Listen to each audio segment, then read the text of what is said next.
김원TV에서는 조두순 관련 거주지 루머에 대해 아시는 분의 제보를 기다립니다.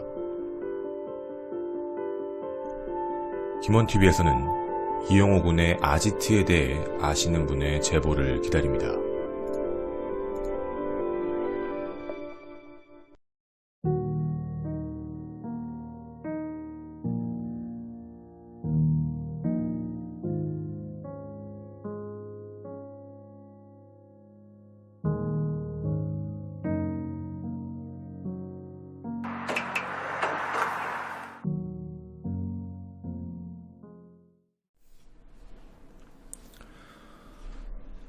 안녕하십니까 전국의 유튜브 독자 여러분, 아프리카TV 시청자 여러분, 매주 토요일 여러분과 미제 사건 관련 컨텐츠를 진행하는 토요사건 팩트의 김원입니다. 오늘 여러분과 함께 말씀드릴 이 사건은 외부에 많이 알려져 있는 내용은 아닙니다. 사실 그 이유가 있는데요. 그 이유는 저희 마지막에 뒷이야기에서 함께 하기로 하고 이 사건이 어떻게 진행된 건지 좀 자세하게 이야기를 시작해 보도록 하겠습니다. 첫 번째 섹션, 괴소문입니다. 바로 이곳인데요. 이곳에는 이상한 소문이 하나 들립니다. 밤마다 이상한 소리가 들려요. 누군가가 흐느껴 웁니다. 또 누군가는 이런 얘기합니다. 가위 소리가 들려요. 또 누군가는 면도기 소리 같은 게 자꾸 들려요. 이런 괴소문이 도는 이 상가의 건물, 바로 지하 1층이었는데요. 그런 소문이 불미에도 불구하고 어떤 호프집도 이 안에 영업을 하기 위해 들어옵니다. 그런데 2달 만에 이사를 해버립니다. 밤에 장사를 하고 있던 알바생들이 계속 이런 소리를 듣는 거죠. 아니, 화장실에 가는데 뭔가 이상한 형태가 있어요. 자꾸 누가 울어요. 지하 1층의 비밀입니다. 이후 이곳은 임대가 되지도 않고 결국 건물주는 2번이나 구수판을 벌입니다.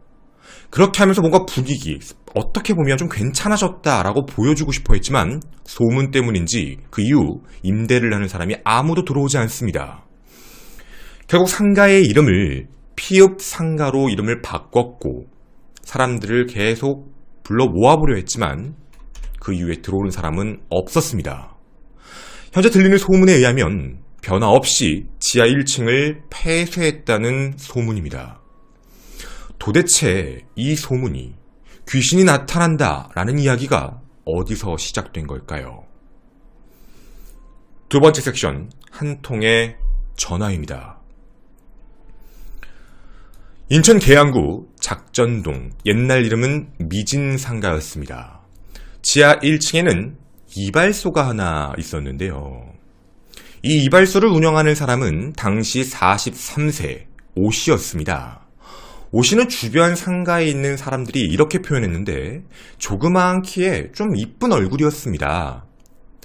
2002년 10월 달에 이 지하 1층 다른 사람이 하고 있던 이발소를 인수를 한 뒤에 영업을 했는데 보증금 1,000만 원에 월세 50만 원이었다고 합니다. 그런데 그녀는 좀 폐쇄적인 사람이었습니다. 주변 상인들과 그렇게 어울리지도 않았고 말도 섞지 않는 사람이었습니다. 주변에 있는 상인들도 봤을 때 뭐 맨날 와서 그냥 가게 열고 가게 닫고 뭐 굳이 그곳에 또 있는 사람이라고 하면 여동생이 한 명 더 있었어요. 여동생도 오씨였지요. 친동생이었는데 원래 면도사였습니다. 그래서 뭐 둘이 교대로 하면서 함께 근무하나 보다 이 정도로만 알고 있었지요. 하루 평균 이곳을 방문하는 손님은 3명에서 4명밖에 없습니다. 그리고 이곳의 주인인 오씨는 남편도 있고 아들도 있던 걸로 확인이 되는데 남편과는 거주지 등록이 다릅니다. 남편은 지방 멀리 살고 있었고 오씨는 부평구에 살고 있던 것으로 확인되거든요. 이혼은 안 한 상태였지만 사실상 이혼 상태, 어떻게 거주지가 별거 상태였다라는 얘기였던 거죠. 2003년 10월 17일이었습니다. 그날은 평상시와 다름없던 날이었지요. 아침 7시 50분, 동생 오씨가 언니의 전화통화를 받게 됩니다. 오후 2시까지 좀 나와서 가게 좀 봐줘? 라는 얘기였습니다. 알았어 라고 얘기를 하고 오후 1시 30분 정도에 이 가게에 도착을 했죠. 지하로 내려가서 문을 열고 언니! 라고 얘기를 했는데 실내가 매우 조용합니다. 아무도 없었던 것처럼 말이죠. 그리고 뭐지? 하고 안에 들어갔을 때 언니가 쓰러져 있는 걸 확인합니다. 언니가 쓰러져 있는 걸 확인했던 오신 너무 놀래서 왜 그래? 라고 하고 몸을 들쳐서 봤는데 목 부분에 피를 흘린 채 사망해 있는 언니 오씨를 발견합니다. 너무 깜짝 놀라서 1층으로 올라와 주변 상가에 있는 상인들에게 우리 언니가 지금 피 흘린 채 죽어 있습니다 라고 얘기하며 경찰에 신고를 부탁합니다. 바로 그날 조용했던 그곳에 이 소문의 진실, 17년간 괴소문이 나타났고 그리고 미제 사건, 인천 작전동의 이발소 살인 사건의 시작이 이렇게 알려집니다. 자, 이제 사건에 대한 전반적인 이야기는 말씀드렸습니다. 여러분, 아마 이 사건에 대해 알고 계신 분들도 있을 겁니다. 그런데 일단 우리는 다른 건 다 배제하고요. 이 상황만 놓고 가능성을 만들어 보고 싶습니다. 일단 첫 번째 분석을 해보고 싶은 건 바로 날짜입니다. 자, 여러분, 날짜를 좀 분석해보면 2003년 10월 17일은 보시는 바와 같이 목요일입니다. 평일이라는 이야기죠. 사망을 유추해 볼 수 있는 것도 시간적으로 확인은 됩니다. 마지막으로 통화했던 시간이 아침 7시 50분. 그럼 그때 당시에 피해자 오씨는 가게 안에 있었던 것으로 확인이 되고 있는 상황이지요. 그리고 동생이 도착한 게 오후 1시 반이니까 약 8시, 아침 8시에서 정오 사이에 사망하신 겁니다. 그럼 혹은 범인 혹은 범인들은 시간이 좀 유동적인 사람일 확률이 높겠네요. 혹은 그날 휴가를 냈던가. 어떤 느낌인지 아시겠지요?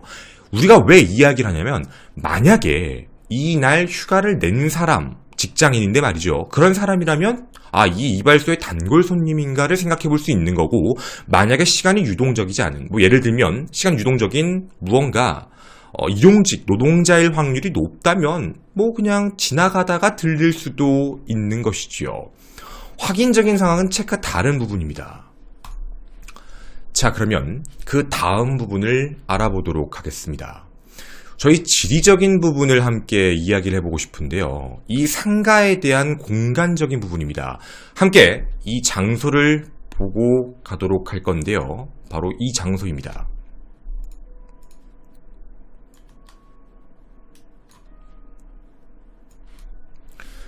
자, 여러분이 보신 이 장소를 봐주시면 번화가 근처처럼 보이실 겁니다. 그리고 근처에 역이 하나 보이실 거고요. 그리고 이곳 대로변으로 함께 깊게 들어가 보면 여기는 꽤 넓은 왕복 6차선 도로가 존재하는 공간입니다. 그리고 이곳에 이렇게 상가가 A동, B동 두 동으로 나누어져 있지요. 지하 1층, 지상 4층으로 분류되어 있습니다. 그리고 보시는 바와 같이 굉장히 넓고 주변에 아파트도 있고요. 사람들의 왕래가 많은 공간입니다. 사건 당시에는 CCTV가 없었기 때문에 물론 목격자도 존재하지는 않는 상황입니다. 과거로 잠깐 돌아가서 보도록 하겠습니다. 2010년 걸로 보여드리면 이런 모습이었지요. 아마 눈에 띄는 호프라는 단어도 아마 보이실 겁니다. 바로 이 공간입니다.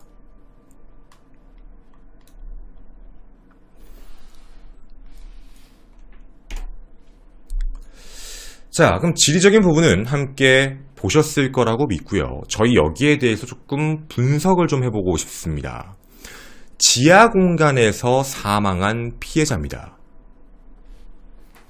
자, 이런 생각을 좀 해보고 싶습니다.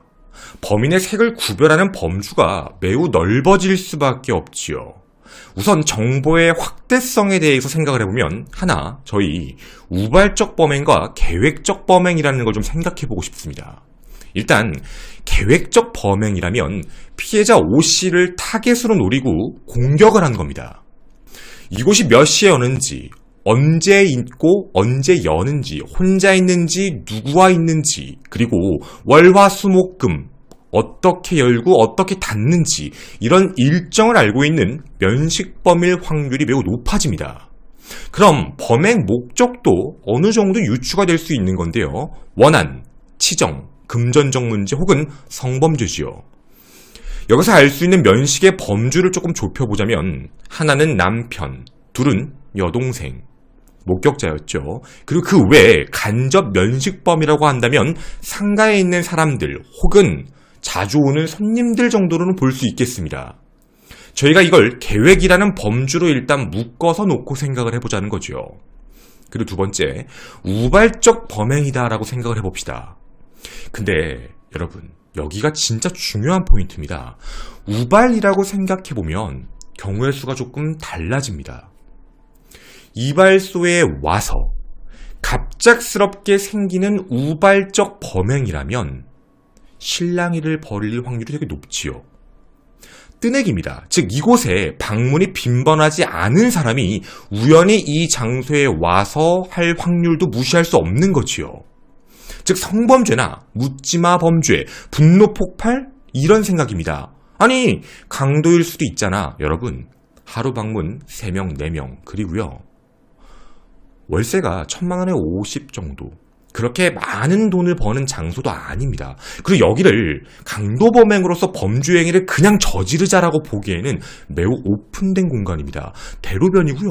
위에 상가도 매우 많고요. 범행 시간도 잘 생각해보면 오전이었습니다. 그리고 목요일에서 금요일, 그 금요일날 발견이 됐던 거니까 목, 금 어떻게 보면 사람들이 왕래할 수 있는 시간인 건데 어떻게 여기서 범행을 강도를 저지르지? 라는 생각을 할 수 있는 거지요. 위험하다는 겁니다. 그런데요. 우리 이런 멘트를 던지고 놓고 보면 이상한 생각을 하시는 분들이 있으실 겁니다. 지하 1층에 꽤 넓은 장소를 이용하는 이발소, 미용실도 아닙니다. 그리고 하루 손님이 3명에서 4명밖에 없는 곳인데 월세 50만 원으로 생활을 할 수 있는 곳. 여동생과 교대로 근무를 한다? 이것도 좀 특이하지요. 자, 우리가 생각하는 것들입니다. 뜨내기가 그냥 와서 머리를 자르다 공격했다라고 한다면 우발적 범행은 매우 이상하기 때문에 아마 지금 이 방송을 보시는 분들 대부분은 면식범일 거야, 주변 사람일 거야, 아는 사람일 거야 라고 생각이 드실 겁니다. 그런데 여러분이 면식, 계획 이쪽으로 넘어가는 생각을 조금 중심적으로 혹은 우발적일 가능성을 얘기를 조금 바꿔보겠습니다. 지리적인 특징, 상황적인 특징인 건데 사실 이 공간은 일반적인 장소가 아닙니다. 대부분입니다. 무조건은 아닌데요. 회전등이 하나 있는 곳과 2개 있는 곳의 차이라고 하는데 하나가 있는 곳은 정상적인 이발소, 2개가 돌게 되면 유사성행위가 있는 퇴폐이발소다라고 부르는 이야기가 있는데요. 이곳이 남성의 머리를 깎아주는 평범한 이발소는 아니었습니다. 유사성행위를 해주는 퇴폐업소였다는 것이죠. 물론 저도 이 부분에 대해서 자세하게 내용을 모르기 때문에 어떻게 흘러가는지를 좀 알아봤는데 대부분 이런 장소는 24시간 영업을 합니다. 특히 밤에 더 운영을 많이 하더라고요. 그게 어떤 특징이냐면 밤에 밤장사를 해서 늦은 밤이나 새벽에 손님들이 오게 되고 유사성행위가 끝나게 되면 그 안에서 잠을 자는 공간입니다. 잠을 좀 자고 그리고 아침에 일어나서 나가는 공간. 그래서 24시간 근무 중 특히 밤에 더 그래서 교대 근무를 했다라는 이야기가 되는 거죠. 이게 바로 이 가게의 특징인 겁니다. 자, 그럼 이제 우리에게 시간의 활용성이라는 게 들어왔습니다. 범주가 들어왔지요. 그러면 오전 7시 50분에 열었다. 그럼 아침 일찍 가게 문을 열자마자 공격당했네가 아닌 겁니다. 제가 아까 목요일, 금요일을 얘기했던 이유가 바로 여기서 오는 거지요. 오전에 열었다가 아니라 그 전에 열려 있었다는 겁니다. 밤 장사를 피해자 오씨가 이미 다 마친 상태에서 7시 50분에 전화를 했고 2시까지 좀 와줘 라고 얘기를 한 겁니다. 그래서 알았어 내가 그때 갈게 라고 해서 교대를 했다라는 이야기죠. 그러면 이곳은 사람의 출입이 왜 소수였고 왜 하루 평균 3, 4명이었고 왜 주변 사람들과도 폐쇄적으로 살았는지를 알 수 있게 된 어느 정도의 이해가 되는 상황입니다. 그러면 이제 우리는 범주가 넓어집니다. 계획적이다, 면식범이다라는 느낌보다 우발적일 가능성이 매우 높아질 수밖에 없지요. 범인 혹은 범인들은 이곳에서 우연히 등장한 사람일 수 있을 확률이 높다라는 이야기인 겁니다. 자, 이제 그럼 우리는 그 안에 있는 장소를 생각하지 말고요. 범인이 이 안에서 살인을 저지르고 나서 한 행동을 함께 고민해보고 싶습니다. 여러분, 범인은 살인을 저질렀습니다. 그리고 피 흘린 걸 봤습니다, 동생도. 그러면 범인도 피가 묻었을 겁니다. 범인은 살해 이후에 어떤 모습으로 이 공간을 나섰을까요? 분명 으슥하거나 후미진 공간이 아닙니다. 지하철역에서 삼거리 쪽 방향으로 향할 수 있는 길목이고 사람들의 왕래가 잦은 곳, 그리고 이 건물 자체도 사람이 많은 곳 상가입니다. 이런 곳에서 사람이 사망했지요. 아침에 벌어졌습니다. 그러면 범인의 입장에서는 이걸 어떻게 나가지? 밖에 동태를 살펴보다가 아무렇지 않게 사람들의 인파 속에 그렇게 감춰지듯 사라져야 되는 겁니다. 근데 그거 아니면 뭐라고 해야 될까요? 그런 생각이 문득 드는 겁니다. 10월달? 혹시 옷에 점퍼를 입고 있었나? 점퍼를 원래 벗고 있다가 피가 묻었나? 그 이후에 점퍼를 깊게 둘러쓰고 피가 묻지 않은 것처럼 사라진 사람인 건가? 그렇게 되면 대중들 사이에 상가에서 나오는 사람이 그렇게 흩어져도 누구도 의심하지 않는 목격자가 없을 수밖에 없지요. 두 번째, 한 가지 경우의 수가 또 존재합니다. 이 건물에 있는 사람일 수도 있지요. 이 건물 출입이 잦은 사람인 겁니다. 피해자 O씨가 이곳에서 이런 장사를 하기로 선택한 이유도 존재하는데요. 그 이유가 뭐였냐면 이 건물 4층이 인력사무소였습니다. 인력사무소라는 거의 특징을 좀 말씀을 드리자면 새벽 시간대 와서 기다리고 있다가 그리고 부르면 어디론가로 가서 일을 하고 또 새벽에 와서 대기하고 이런 식의 시스템이 많거든요. 밤을 새는 사람이 많이 오는 선택 장소이다 보니 지하 1층에 이런 업소를 운영할 때 그 위에 있는 손님들이 오는 경우도 분명 많았던 겁니다. 자, 그러면 범인의 모습이 넓어집니다. 면식범의 경우의 수를 두고 우발적 범행, 즉 비면식범도 충분히 납득이 되는 범주가 너무 넓어져 버리는 상황인 거죠. 이 사건이 미제로 빠져버린 이유가 바로 이런 것입니다. 그럼 이제 사건 현장에서 범인의 모습을 찾아보고자 합니다. 두 번째 섹션, 사건 현장 이야기입니다. 자, 여러분, 우리에겐 키워드가 좀 붙습니다. 유사성행위를 하는 곳이다. 그리고 이 안에 자주 방문하는 사람이지만 뜨내기다. 그리고 이런 업소라면 우리 아까 머릿속에 이런 얘기가 있었거든요. 하루 평균 3, 4명. 단골 손님? 단골인 걸 어떻게 알죠? 여러분은 이런 생각이 드시지 않으십니까? 단골 손님? 자, 지금부터 우리가 좀 중요하게 생각해야 될 게 있습니다. 이 포인트를 여기를 놓치지 말고 이야기를 들어주셔야 됩니다. 범인 혹은 범인들은 진짜 무서운 행동을 했습니다. 사망 현장을 확인했을 때 그 안에는 아무도 없었습니다. 첫 번째 포인트, 언제 사망했을까요? 7시 50분까지는 살아계셨습니다. 아마 마지막 손님이었을 겁니다. 유추 확인되시죠? 7시 50분 이후에 그때 당시에 있었던 손님이었을 겁니다. 그리고 그 사람이 마지막 손님이어야 되는 이유는 그 이후에 누군가가 들어왔다면 사망한 걸 아마 동생 O씨보다 먼저 발견했을 겁니다. 그럼 그 사이엔 사람이 들어온 게 없다는 얘기죠. 마지막 손님이 즉 범인일 겁니다. 근데 사망한 현장을 확인해보면 사망하신 O씨는 가운이 있지요. 면도를 할 때 입는 하얀색 가운을 그대로 입은 채 사망했습니다. 옷이 벗겨지거나 옷이 찢어지거나 이런 흔적이 전혀 없지요. 부검 결과 성폭행을 당한 흔적도 전혀 없습니다. 유사 성행위 업소라 실제 성행위를 하는 공간이 아니라서 그런 정황의 확인이 아예 안 되는 곳입니다. 그리고 저항한 흔적, 반항은도 없습니다. 사라진 돈도 없습니다. 그리고 이 현장 내에 범인의 지문으로 보이는 것들, 신발 자국, 그리고 범행 도구도 보이지가 않습니다. 국과수의 부검 결과 사인은 과다출혈 쇼크사로 확인됐는데 단 한 곳만 찔렸습니다. 목 왼쪽 아래입니다. 칼 한 번이었습니다. 근데 이게 어떤 칼인지는 알 수가 없는데 굉장히 예리한 흉기로 단 한 번에 정확히 동맥이 끊어졌습니다. 자, 그런데 상황에 대한 이야기는 전체 다 드렸는데요. 우리 좀 생각해 봐야 될 게 있습니다. 첫 번째가 뭐냐면 인력에 끝냈다. 아, 이거 전문 킬러인가? 경찰은 그렇게 얘기합니다. 청부살인 아니야? 전문 킬러 아니야? 물론 범주를 완전히 배제할 수는 없지만 생각은 하고 있는 게 좋겠지요. 일단 여러분도 그 머릿속에는 두겠습니다. 근데 그거 말고요. 우리가 여기 안에 둔 범인의 흔적에서 가장 소름 돋는 점이 있습니다. 범인은 자신의 흔적을 완벽히 지웠습니다. 이게 무슨 소리냐면요.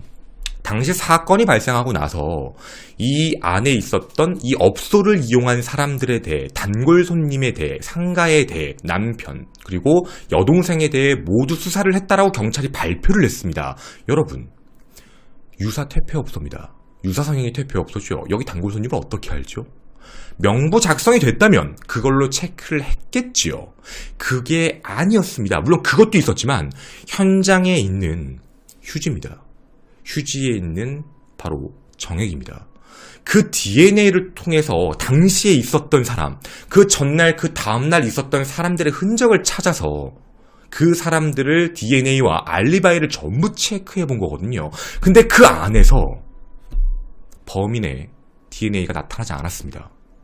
그러면 정확히 범인은 자신의, 만약에 이 안에서입니다. 예를 들어 가정을 까는 건데 이 안에서 유사 성행위, 즉 퇴폐업소에 대한 행위를 받은 사람이 이런 행동을 했다라고 얘기를 한다면 그 흔적도 지워버린 겁니다.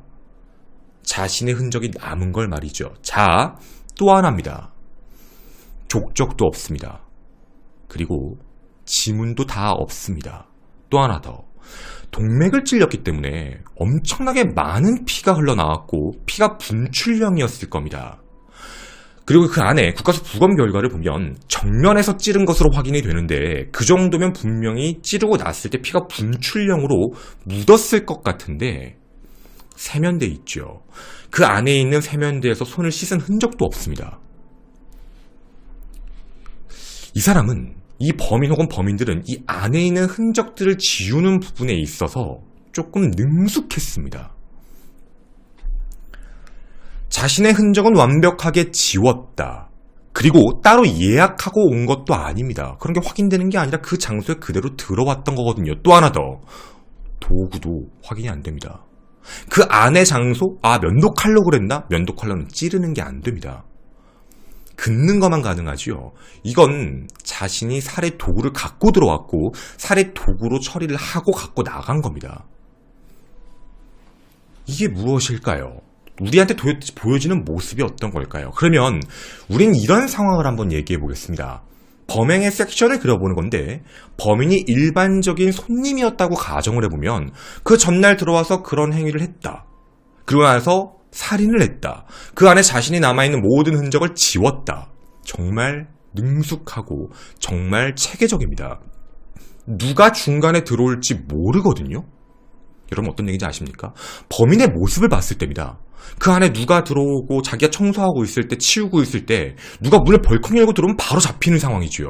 혹은 누군가가 문을 열려고 할 때 왜 잠겼지? 거기서도 당황스러울 수도 있는 겁니다. 근데 이걸 어떻게 했을까라는 생각이 들지요. 너무나도 대범합니다. 우발적으로 저질렀다고 한다면 말이죠. 그런데 우리 바꿔볼까요? 퇴폐업소에 정액의 흔적이 없다. 퇴폐업소에서 유사성행위를 받지 않았다면 되거든요. 이 사람의 목적이 살인이다, 죽이겠다라고 판단하고 들어와서 바로 살인을 하고 저지르고 나간 거라면 이 사람의 흔적은 정말 적을 수밖에 없습니다. 시간적 텀이 매우 좁았다는 얘기죠. 왜냐면 사실 간단하게 생각했을 때 하룻밤을 만약에 거기서 잤다거나 그 안에서 머무는 적이 있었다면 그만큼 흔적이 남을 확률이 높은데 말이지요. 물론 우리의 유추인 겁니다. 자, 이제 용의선상에 있었던 사람들을 얘기하겠습니다. 첫 번째 면식범과 관련되어 있는 이야기였는데 경찰은 남편을 먼저 집중 수사했습니다. 별거 중이었고 남편은 지방에서 사업을 하다 부도가 나서 많은 빚이 있었습니다. 돈 문제로 인한 좀 갈등이 있었기 때문에 혹시 살인을 한 거 아닐까? 이유는 피해자 오 씨의 집이 단독주택이었는데 그 집이 상속을 받게 되면 약 3억 원이었습니다. 그리고 그 집이 현재 가치로 좀 따지면 약 8억 원 정도까지 올랐다고 하더라고요. 단독주택이었습니다. 꽤 컸다라고 얘기를 하더라고요. 그래서 그거에 대해 유산을 받기 위해 살인을 저지른 게 아니냐라고 의심을 했는데 당시의 알리바이가 너무 명확했습니다. 해서 청부살인과 관련되어 있는 것도 찾아봤지만 어디에서도 확인되진 않습니다. 전화, 통장 내역, 무엇이든 말이죠. 그리고 두 번째는 마지막 전화통화를 했던 여동생도 의심을 했습니다. 하지만 여동생도 알리바이는 확인이 됩니다. 그래서 용의선상에서 벗어났지요. 그럼 그 이외는 비면식범이지만 간접적 면식범들이지요. 자주 드날드던 사람들이거나 혹은 거기 안에 흔적을 남긴 사람들 또는 사측의 인력사무소를 출입했던 사람들, 건설 인부 혹은 우범자들을 중심으로 용의선상에 대해 조사를 했지만 모두 알리바이는 확실했습니다. 그렇게 범인을 잡을 수가 없었지요. 자, 여러분, 이 사건의 범인이 누굴까요? 되게 애매합니다. 사실 여기까지 얘기를 듣고 우리가 생각을 해보면 야, 이거 청부살인 아니야? 청부살인이고 전문킬러가 한 것 같아. 왜냐면 그게 아니고서야 이렇게까지 흔적이 남지 않는 게 이상해. 너무 단칼에. 그리고 목적성이 너무 없어. 살인을 빼고 나면 아예 목적이 없잖아.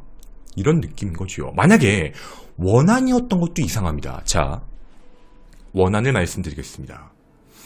대부분의 사건에 원한 살인 사건이 발생될 때는 두 가지 특징이 발생이 되는데요. 하나, 반항은입니다. 반항은이라는 게 뭐냐면 상대방이 바로 죽이지 않습니다. 너가 왜 죽는지를 얘기하고 그 사람이 죽어가는 과정을 살펴보는 게 대부분 원한 범죄거든요. 그리고 두 번째 특징은 오버킬입니다.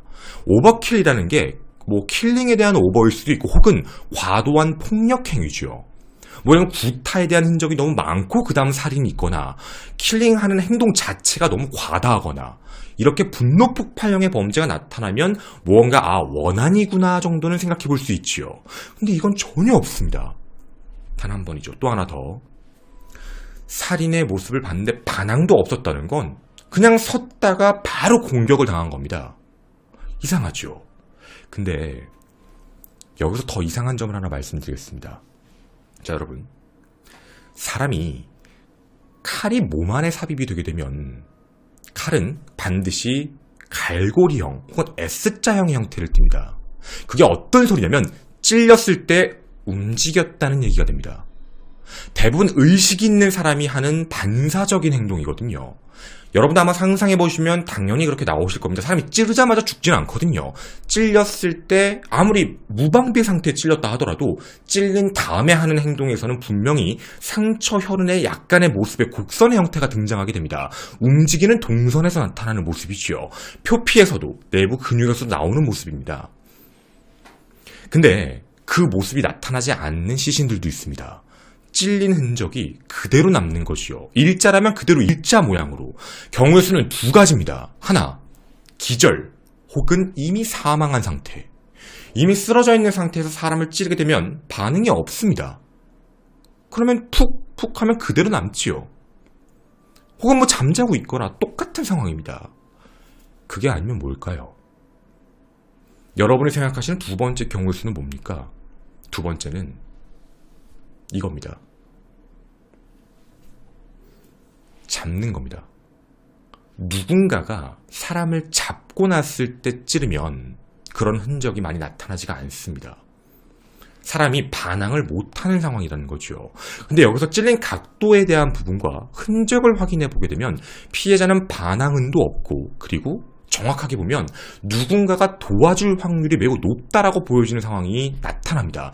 범인이 한 명이 아닐 수도 있다는 얘기죠. 누군가가 망을 보거나 혹은 누군가가 잡아줬거나 이런 경우에서도 존재한다는 겁니다. 그런데 이런 모든 범주를 생각을 해보면 이게 과연 우발적인 걸로 이런 행동이 가능할까라는 얘기가 되지요. 범주는 넓혀야 됩니다. 물론 우발적 범행으로 뜨내기 손님이 그냥 갑자기 와서 저지른 범행일 수도 있지요. 술에 취해 와서 자기가 갖고 있는 도구로 우발적으로 살인하고 그냥 나간 걸 수도 있습니다.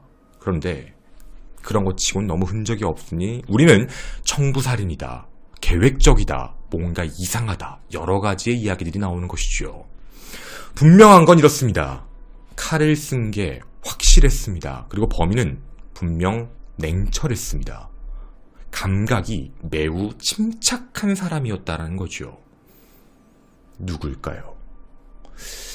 자, 저희는 궁금했습니다. 사실 대부분의 미제 사건들, 알려져 있지 않은 사건들을 보게 되면 이런 이발소 사건, 대부분 퇴폐와 관련된 게 많습니다. 이런 미제 사건도 많고, 그리고 뭐 택시기사 살인 사건, 이런 것도 미제 사건이 많이 있습니다. 단란주점 살인 사건, 미제 사건이 많습니다. 대부분 불특정한 사람이 그 안에서 사건을 저지르면 흔적이 남지 않기 때문에 미제 사건으로 빠지는 경우가 많지요. 사실 우발적 범행에서도 이런 일이 있을까가 궁금했습니다. 확인해봤는데 이런 경우도 있었습니다. 2018년이었는데요. 비슷한 사건이었습니다. 당시에 이 안에서 광주 북구에서 있었던 살인사건이었는데 이 안에서 똑같이 말다툼, 환불에 대한 난 좀 불만이야. 서비스가 불만이니까 환불해줘 라는 얘기에 말다툼을 하다가 살해합니다. 그리고 이 안에서 불을 지른 것으로 확인이 되는 완전 제3자가 저지른 범행이었거든요. 물론 체포는 됩니다. 요금 문제, 이런 문제 때문에 우발적으로 저지른 범행이었죠. 이뿐만이 아닙니다. 이런 사건도 있었습니다. 이 사건에서도 범인이 잡힌 이유는 흔적이 남은 담배꽁초 때문이었는데 이것도 처음에 범인을 못 잡았던 이유가 아무런 정보가 없습니다. 그냥 뜨내기가 와서 살인을 저지르고 사라졌기 때문이죠.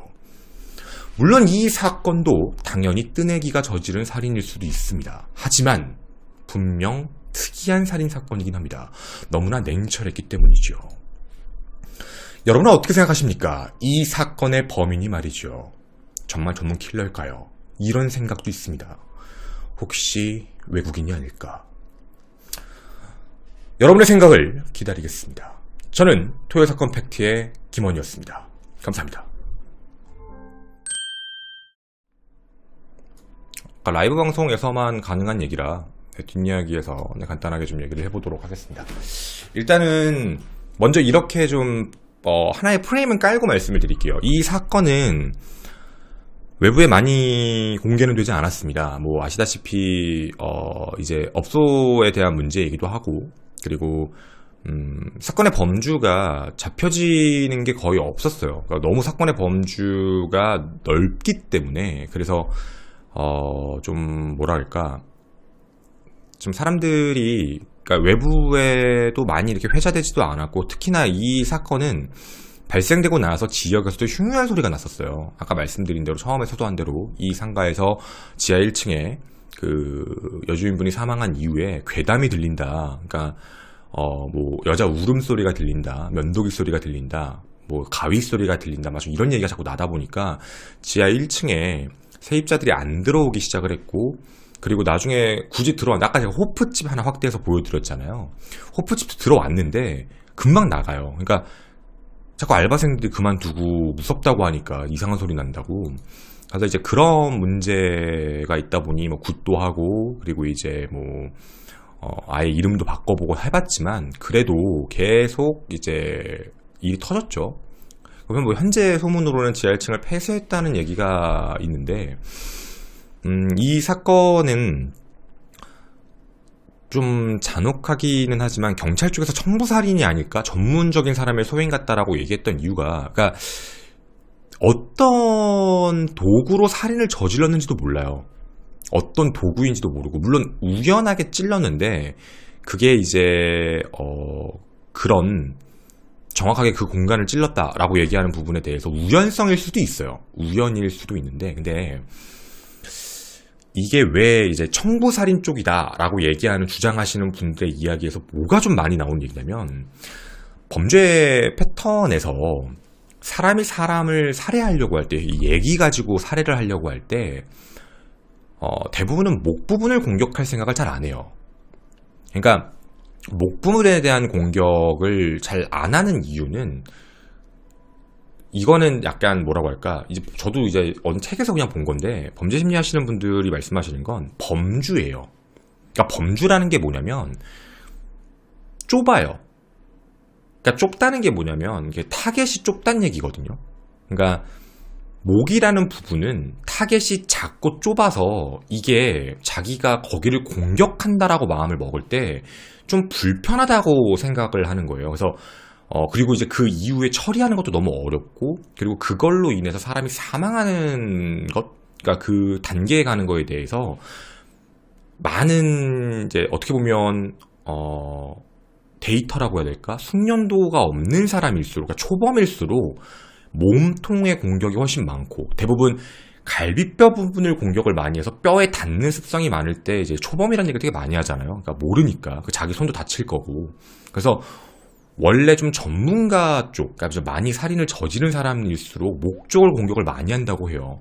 뼈가 안 닿고, 그리고 그 되게 능숙하게 쓰는 사람들이 많아서라는 얘기를 해요. 그리고 어떻게 보면 좀 특이한 거죠. 그러니까 이렇게 공격을 했다는, 그래서 이제 경찰 쪽에서는 그런 이야기를 처음에 했는데, 이게 청부살인에 대한 이야기를 던지고 전문 킬러다는 얘기가 딱 나갔을 때 이 지역에서 소문이 났던 것 중에는 사실 이제 외국인이 아니냐라는 얘기가 나왔었어요.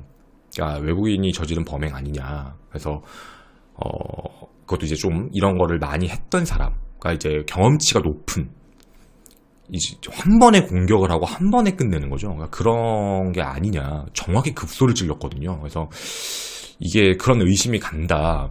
그래서 그때 당시 얘기를 했던 거, 물론 우연히 그럴 수도 있죠. 경우의 수를 놓고 보면. 그래서 이제 그게 청부살인 혹은 전문 킬러가 한 거다. 전문가가 한 행동이다. 근데 이거에 대해 반문을 하는 사람들은 무슨 특징이 있냐면, 아니, 근데 굳이 왜? 이 사람이 겉으로 봤을 때는 돈이 많지 않은데 왜? 그리고 그 안에서 가져간 것도 아무것도 없는데 왜? 이렇게 되는 거예요.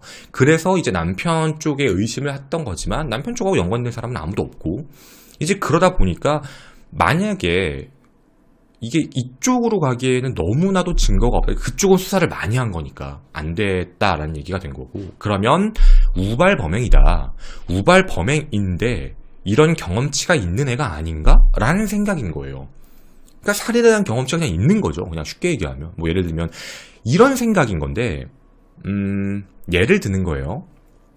예를 들어서 밤에 뭐 거기서 하룻밤을 자고 아침에 일어나서 그런 일을 저질렀다라고 하는 게 아니라, 왜냐면 그날 뭐 금융거래나 혹은 현금을 지불했을 때 현금 지문과 관련되어 있는 모든 것들을 다 체크하고 확인했던 게 경찰이었기 때문에 어떠한 흔적도 안 나왔다는 건, 어쩌면 그 범인은 그 안에서 돈을 낸 적도 없고 범인은 그 안에서 어떠한 것도 안 했을 확률이 높다는 얘기거든요. 그 안에서 그런 휴지가 나온 것도 아닌 거라고 보면, 그럼 그냥 들어가자마자 사망시켰을 확률이 높다는 얘기면, 원한 혹은 아침 시간이었으니까 혹시 이제 뭐 술에 취했거나, 그러니까 그러면 더 무서운 건 스킬을 몸에 배어 있는 사람일 확률도 있다는 얘기가 되는 거죠. 그러니까 그런 스킬이 있는, 아마 뭐 그런 사람이 이제 좀 뭔가 술에 취해서 와서 들어와서 하는 행동에서 그런 행동을 한 거 아니야? 라고 생각하는 사람들도 있고, 아니면 다른 유사 범죄들처럼 뭐 예전에 한번 왔었는데 그때 너무 기분이 나빠서 나 너 죽여야겠다라고 해서 확 아침에 와서 죽이고 간 걸 수도 있고, 그러니까 이런 경우의 수가 너무 넓어지다 보니까 이 범주가 확대가 된 거죠. 그래서 찾을 수가 없는 거예요. 아예. 그러니까 이렇게 해서 미제 사건화가 된 거죠. 어떻게 보면 찾아볼 수가 없다 보니까. 그러니까 이 피해자가 사망하고 나서 이득을 보는 사람이 있다라고 한다면, 그러면 뭐 어떻게 해, 뭐 범인의 흔적을 찾아보겠지만 그런 게 따로 있는 것도 아니고, 뭐 계좌가 어떻게 흘러간 게 있는 것도 아니고. 그래서 이제 참 이거는 경찰 쪽에서 뭔가 실수했다라기보다도 너무나도 범주가 넓어지는. 그래서 아까도 컨텐츠 찍을 때 말씀을 드렸잖아요. 뒷이야기보다도 여러분도 미제 사건이 외부에 알려진 거 말고요, 이게 보시면 되게 많은데 대부분 이제 뭐 택시기사 살인 사건 이런 종류가 되게 많아요. 그 불특정인 사람이 들어와서 범행을 저지르고 사라지는 경우가 있기 때문에 그건 참 흔적을 찾기가 어렵거든요. 그러니까 그런 것도 있을 수 있으니까. 그래서 이 범주도 어떻게 생각을 해봐야 되지 않나. 라는 것이죠. 그래서 여러분의 이제 생각을 함께 얘기를 좀 해보고 싶었던 거예요. 이 뒷부분은 뭐 뒷이야기 부분은 뭐 여러분하고 같이 이런저런 얘기도 저도 알면 알고 뭐 여러분의 생각도 되게 중요하니까 제가 편집을 해서 유튜브에는 업데이트 할 거면 하고 말 거면 말고 뭐 이렇게 합니다. 직업이 도축업을 하는 사람이요. 뭐 그쵸. 만약에 뭐 도축과 관련되어 있는 일을 했으면 뭐 도구를 가지고 다녔을 확률도 당연히 있고 뭐 범주에 대한 것도 있을 수 있고. 그러니까 직업적인 특색에 대한 부분은 정말 너무 범주가 넓다라는 느낌이라서 한두 사람이라고 얘기하기도 너무 어렵고 그런 것 같아요. 근데 분명한 건 칼을 잘 썼던 건 사실인 것 같아요. 칼을 너무 잘 썼다라는 거. 칼도 갖고 있었고. 계획 범주요. 그죠? 뭐 그럴 수도 있겠죠. 네, 뭔가 어떤 계획을 하고 이게 그 계획이라는 게 이럴 수 있어요. 나 저번에 하고 왔는데 너무 불만스러워. 죽여야겠다. 이러고서 들어가서 그럴 수도 있어요. 진짜로. 그건 모르는 거니까. 아마 이런 문제였다면 상속이 됐겠죠. 원래 예정대로. 유사한 사건은 이 근처에서는 따로 확인된 건 없어요.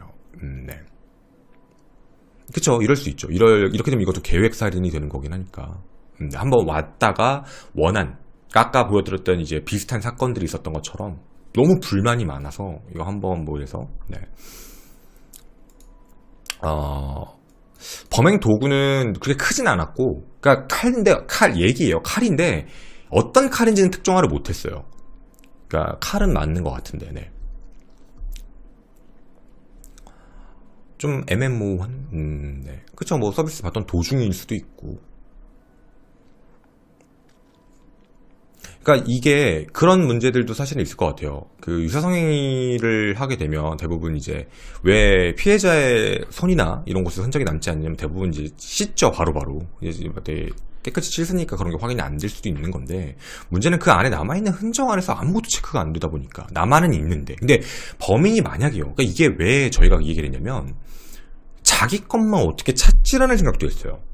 그러니까 자기 휴지가 저기 있다라는 걸 기억하고서 그만 치웠으면 알겠는데 돈은 그러니까 뭐 여러 가지의 흔적들을 과연 다 알고 찾아서 가져갈 수 있었을까라는 의심은 하는 거예요. 그래서 애초부터 그런 행위를 받지도 않았고 돈을 낸 적도 없고 그 안에서 많은 물건들을 만지지도 않았다라는 생각이 드는 거예요. 그러지 않았었을까? 뭐 이런 거. 왜냐면 나머지 그러니까 흔적을 치웠다가 아니라 흔적을 아예 그냥 남기지 않을 만큼 짧은 시간을 있었을 수도 있다라는 거. 네, 그랬을 수도 있다라는 문제죠. 아마도. 네, 그러니까 범주에 대한 걸 보면, 그러니까 왜냐면 이 사람이 오랜 시간 동안 이 안에 있었는데도 이런 행동을 했다라고 하면 너무 치밀해요. 너무 많은 걸 가져갖고 이랬으니까. 그래서 참, 네, 애매하죠. 아마도. 흔적에 대한 부분은 흔적 자체에 대한 부분은 칼이 맞대요. 그러니까 얘기예요. 얘기. 날카로운 칼 같은 건데 이제 칼의 종류를 이제 결정을 못 하죠. 뭐 커터칼이다. 아니면 과도다. 뭐 이런 거는 확인이 안 되는 거고. 칼이라는 거는 체크는 된 거고. 네. 그러니까 옷 같은 경우에 대한 문제도 사실 이게 있는 것 같아요. 이것도 저희도 왜냐면 이제 범인의 행적에 대한 동선을 생각해 보면 범인한테 분명히 피는 묻었을 거예요. 안 묻었을 수는 없어요. 피까지 안 묻었다라고 하는 건 좀 뭐 말이 안 되는 것 같은데, 근데 분명한 건 범인이 피가 묻었기 때문에 경찰도 그때 당시 의심을 했던 건 그 세면대에서 씻었을 거다. 그 안에 있는 세면대에서는 안 씻었어요. 그러면 이걸 다시 역으로 얘기하면 피가 묻었을 거거든요, 분명히. 근데 이거 안 씻었다는 얘기는 사실 둘 중에 하나, 경우의 수가 진짜 아닌데 안 묻었거나 진짜 피가, 그건 정말 말도 안 되는 거긴 하지만, 두 번째는 그걸 충분히 감출 수 있을 만큼이거나 혹은 정말 빠르게 나갔거나, 그러니까 목적만 달성하고 그냥 바로 나갔거나 뭐 이런 식일 수도 있죠. 아니면 진짜 말 그대로 뭐 장갑이나 아니면 뭔가 가릴 수 있는 도구를 끼고 계획적으로 들어와서 저지로 나갔거나. 네, 그러니까 좀 애매한 부분이죠. 그러니까 이게 10월이다 보니까 뭐 외투를 입는 게 이상한 상황은 아니었거든요. 그러니까 반팔보다는 외투가 있는 게 뭐 그럴 수 있는 거니까. 그러니까 분명한 건 범행 도구를 갖고 다니는 사람이고, 그러니까 갖고 다니는 사람일 수도 있고 갖고 온 걸 수도 있고, 그러니까 이게 범주가 너무 넓어요. 너무 넓은데 확실한 건 범인은 자신의 그 범행 색깔에 대한 거, 스타일에 대한 거는 너무 명확하게 보여준 것 같아요. 그러니까 우연하게 급소를 찔렀을 수는 있어요. 그거를 뭐 사실 누구도 뭐 부정할 수는 없죠. 그럴 경우일 수도 분명히 존재는 하니까. 무조건 대부분 이런 사건을 보게 되면 한 번에 목에 동맥을 끊었어? 무조건 전문가 아니야? 이렇게 가는 것도 사실 좀 오바일 수도 있죠. 우연일 수도 있는 거니까. 근데 흔적까지 얘기를 해보면, 그래서 저는 저희도 도와주시는 분들도 이 사건을 보면 그런 생각을 되게 많이 했어요. 그러니까 진짜 전문가거나 진짜 허술한 애거나 둘 중에 하나일 거다. 근데 진짜 허술한 애면 계획범죄일 확률이 높지 않을까? 라고 생각을 하는 거예요. 그러니까 무슨 소리냐면, 그러니까 저희랑 함께 얘기해 주신 분들은 뭐 청부살인 쪽이라면 뭐 이런 걸로 해서 전문가가 그렇게 했다고 치지만, 우발적이었다면, 예를 들면 계획적으로 살인을 해야겠다고 딱 들어오고 나간 거라면 그 전에 뭔가 여기 있던 가게와의 무슨 트러블이 있었고 그거에 대한 좀 원한 분노 이런 걸 갖고 있다가 그거에 대해서 이제 가서 이제 해야겠다라는 생각을 하고서 행동을 저질렀을 가능성이 좀 높죠. 네. 네. 7시면 굉장히 좀 밝았고, 그리고 7시 50분 이후니까 출근 시간이라서 그 사람들이 많이, 왜냐면 여기 앞에가 이제 그 지하철역이라서 그 지하철역으로 왕래하는 사람들도 매우 많은 시간? 그런 쪽이에요. 대로변이에요. 너무 대로변이라서. 그러니까 참 독특한 거죠. 어떻게 보면. 아마도. 그러니까 원한 관계까지 전부 체크는 경찰은 그때 당시에 다 했대요. 그리고 다른 가게에 있는 사람들의 알리바이. 왜냐면 이제 면식과 관련된 건 다 조사는 해야 되니까. 근데 거기에 대해서 어떤 것도 확인이 되지가 않아서 그게 가장 큰 문제였죠.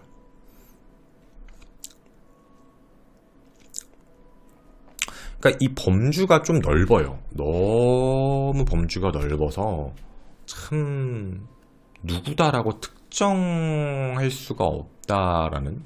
네, 그러니까 특정 누구야 이렇게 얘기하는 게. 그리고 특히 이제 아시겠지만 인력사무소라는 공간은 워낙에 사람의 로테이션도 많고요. 뭐 자주 오는 사람들끼리는 서로 알 수 있지만, 그러니까 인력사무소가 다 그렇다는 건 아니에요. 근데 인력사무소의 특징은 보면 거의 등재되어 있는 사람도 있고 아닌 사람도 있고, 그리고 좀 애매하게 이제 껴있는 사람들도 있고, 그래서 신원이 정확하게 확인 안 되는 사람들도 너무 많고, 그러니까 범주가 너무 넓죠.